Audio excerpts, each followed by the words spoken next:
Done. Yeah. No. Welcome to Highway 30. I'm Amy. And I'm Sarah, and we're here to help you get creative in a new space today. We are actually at Kimball International, and we are about to host an event here that involves one of our favorite things, and that's fabric. So we are going to be taking this fabric in this event that they have. It's a bunch of overstock fabric that they have here. And we're going to make pillows and little travel bags. Yep. So you come, you pick your fabric, and there's a ton of it, and then whatever you want, we will make. Yeah.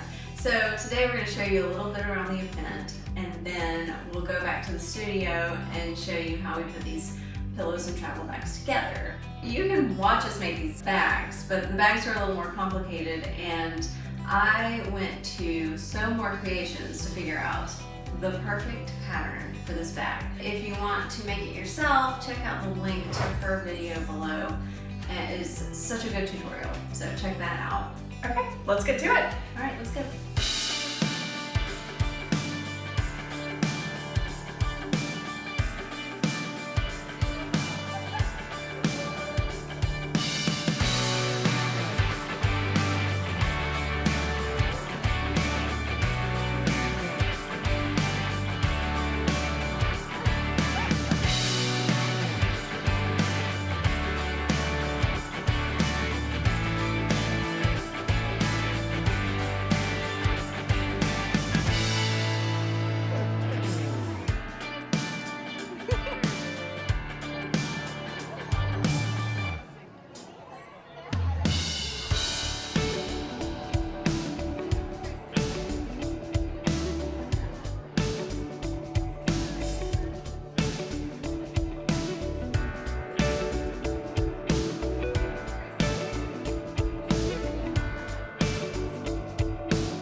Let's get started with the pillow. Today we're making 18-inch pillows, so I'm going to cut 2 pieces of fabric to exactly 18 inches each. This way, when I use the 18-inch pillow form, the pillow will look nice and full.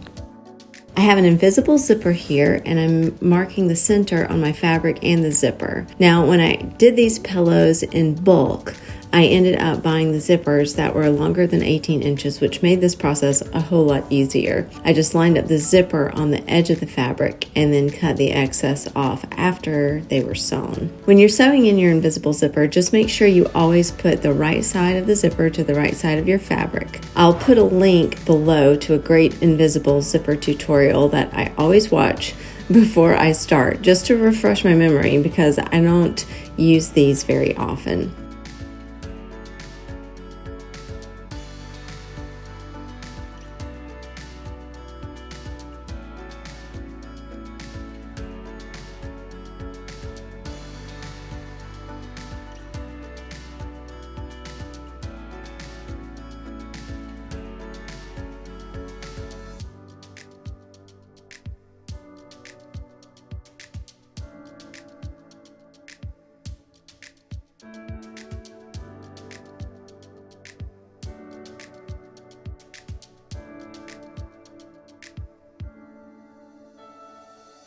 Next, I'll sew up all 3 sides of the pillow. Clip the corners and then turn it. Don't forget to unzip the zipper just enough before you sew it up so you'll have plenty of room to turn it right side out.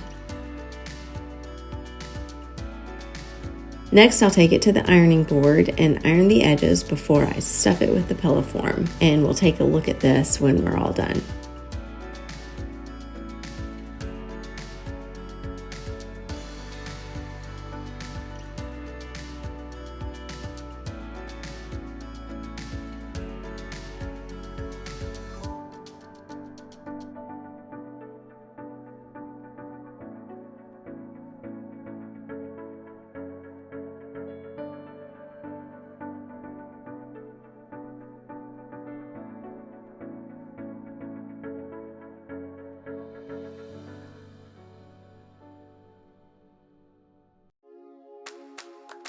Now on to the travel bag. Once again, I used the tutorial from So Many Creations to create this bag. Her tutorial is so in-depth and easy to understand, so I recommend if you want to make this one, I'll put a link down below so you can go check that out.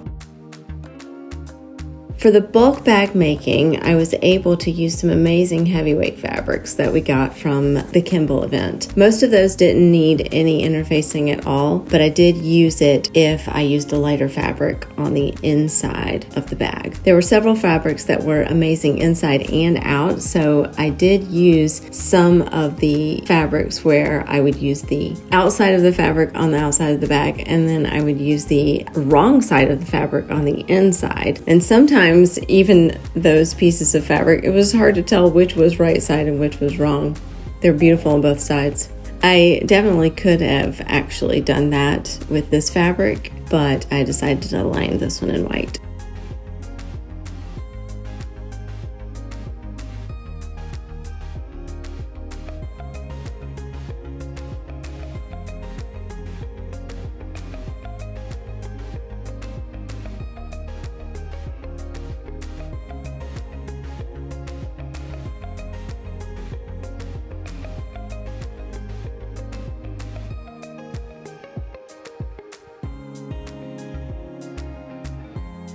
Anytime you're doing a fabric project, the iron is your best friend. So creating those creases with the iron before I try to sew up these handles made the job so much easier. And it's that case with anything that you're doing. Go ahead and use that iron to your advantage.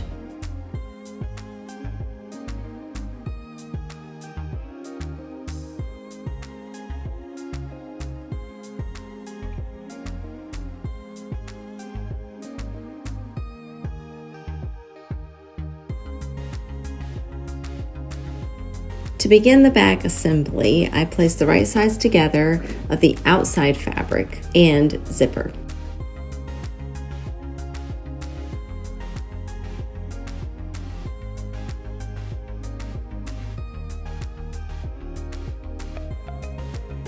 Stitch that into place, and then I add the inside fabric to the same side of the zipper. This time the inside and the outside pieces are right sides together. You got that? I repeat on the other side and then add a top stitch to both sides of the zipper. And don't forget to iron it first. There were very few fabrics from the event that I did find out were not iron friendly. So in those cases, I made sure to use an ironing cloth. I did a little test on each one because it was hard to tell which ones were going to take kindly to the iron and which ones were not.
Before I sew the sides together, I'm going to just trim the ends to match it up exactly. And with my bulk bags, I actually bought zipper by the yard, which is one of my new favorite things. They were nylon with the look of brass, so they were much easier to cut to fit the bag. And I also made sure to slide the zipper to the middle of the piece that I was going to cut before I cut it, so the zipper was closed on each end before I sewed up the bag. This way, because they were closed on both of the ends before I sewed them, it was much easier to keep the bag aligned.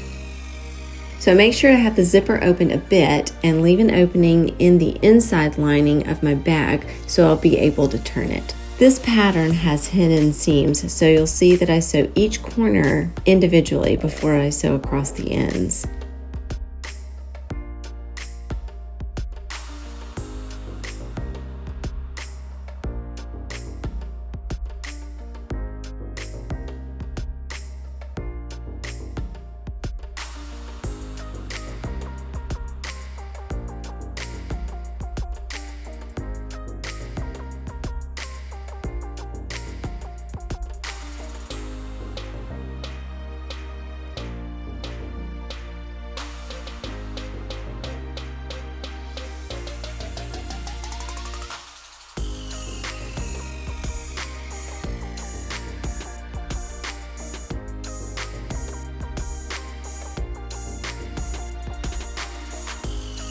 For the corners of this size bag, I'll measure 1.5 inch squares on each of the 8 corners and then cut those out.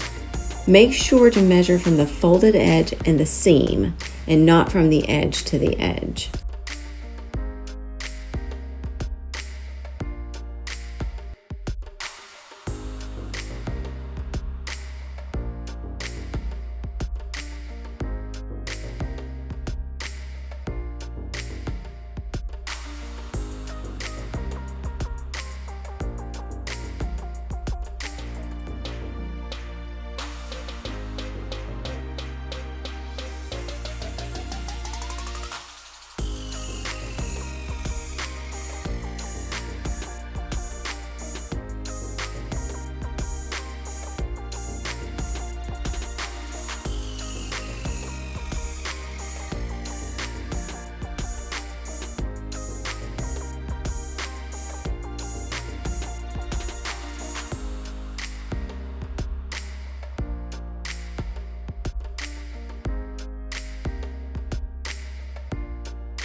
Next, I fold the right sides together on the corners and sew those across. I make sure to add my handles to the outside fabric before sewing in those sides, paying attention to the fold on the handle and making sure that that folded side faces my zipper.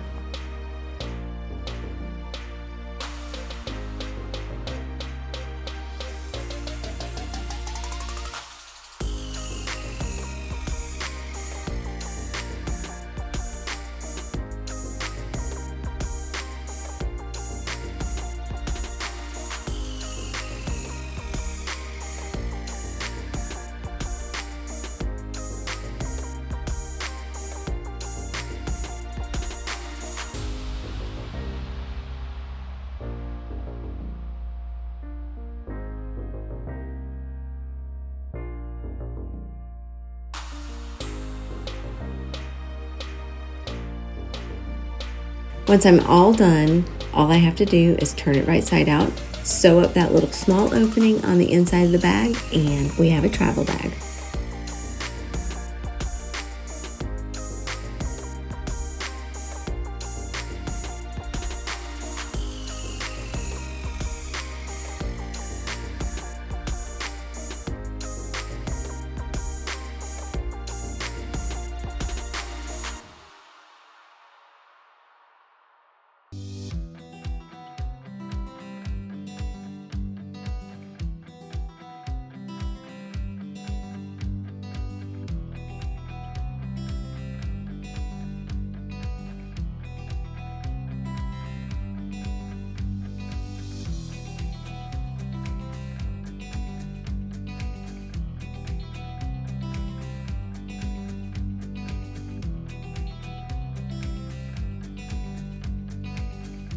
As of today, I have completed all 30 pillows, and I'm about halfway through the process of creating 20 travel bags. It was so much fun to work with all of these different fabrics, although a few had their challenges. I've never been very fond of creating the same project twice, but with all this different fabric, I really felt like I was making mini one-of-a-kinds. We'll give you an update on the bags as soon as they're finished.